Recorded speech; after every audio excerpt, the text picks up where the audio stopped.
Dari mana mulainya? Yang penting dari depan sini ke bagian siku. Ya, nah kurang lebih seperti ini. Ya, kalau mau kita samakan, kalau kanan 2 kali, kiri 2 kali juga ya. Bisa menyeimbangkan, menyamakan seperti ini. Tumpahkan, ya, perhatian. Baik. Nah, ini suasana malam kita prakteknya, jadi diiringi dengan sekuteng lewat. Ya, teman-teman. Saya, nah selesai. Kemudian mengusap kepala, bukan rambut, ya. Karena kepala, ingat bagian mengusap itu ambil. Nah, ini kan dipercikan nih, ya. Dipercikan seperti ini, ya. Nah, jadi kita pun nggak harus terlalu banyak ngambilnya. Saya ambil secukupnya, percikan, dan nah ini untuk kepala. Kalau dirasakan nggak ada masalah, dari depan ke belakang seperti ini. Ya, kita boleh balikan lagi begini, atau cukup ke belakang juga begini, nggak ada masalah. Ya. Lalu versi pertama langsung ke telinga begini. Ya, langsung ke telinga. Ingat yang telunjuk ini bagian dalam begini, yang jempol ini bagian belakang di sini.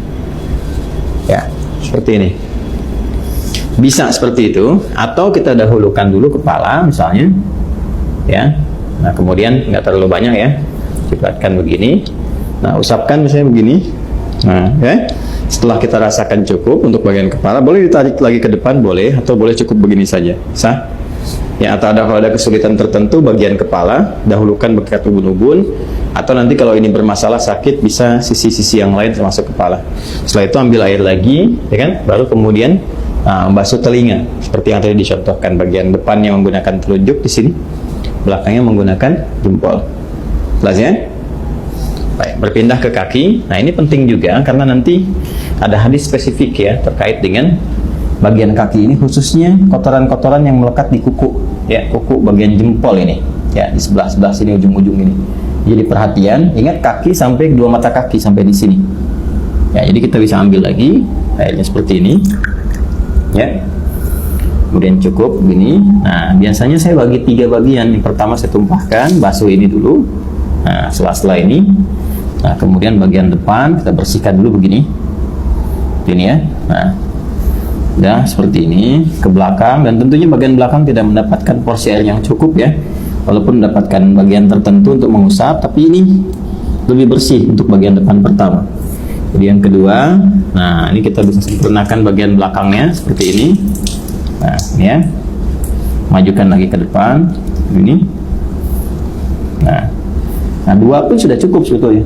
Ya, kalau dirasakan kurang bisa dengan 3. Selanjutnya yang kiri, seperti halnya yang kanan tadi, kita ambil, ini ya.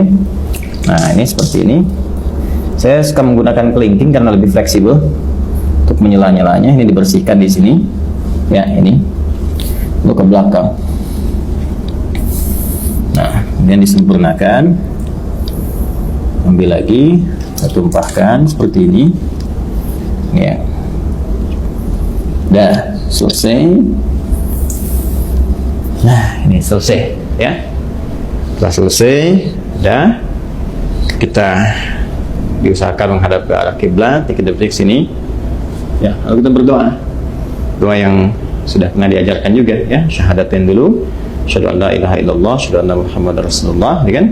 Allahumma ja'alni minat tawabin wa ja'alni minal mutatahhirin.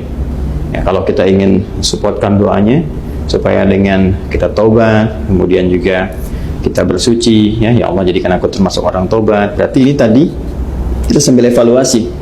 Makanya ada ulama juga yang menyarankan sambil saat dibasuh ini, kan?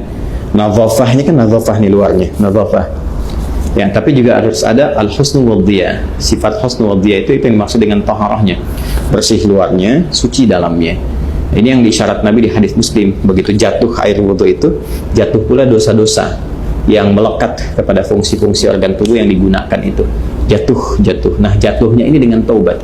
Jadi kita merasakan ini ada yang salah nih sebelum wudhu nih ya, supaya hilang kesalahan itu. Makanya ada ulama yang mengajarkan evaluasi saat dibasuh itu, merasakan dalam diri, minta sama Allah supaya digugurkan dosa yang ada di wajah, digugurkan dosa yang ada di tangan, macam-macam.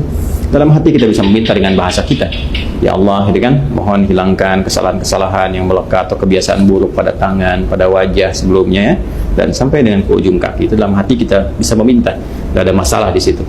Karena ada unsur taubat di dalamnya. Jadi begitu selesai, kita berdoa, kita mohon kepada Allah, digolongkan pada orang-orang yang taubat, kemudian juga yang terbiasa bersuci. Mutatahhir itu biasa bersuci. Jadi begitu wudunya misalnya batal, suci lagi, sehingga terjaga dalam kebaikan.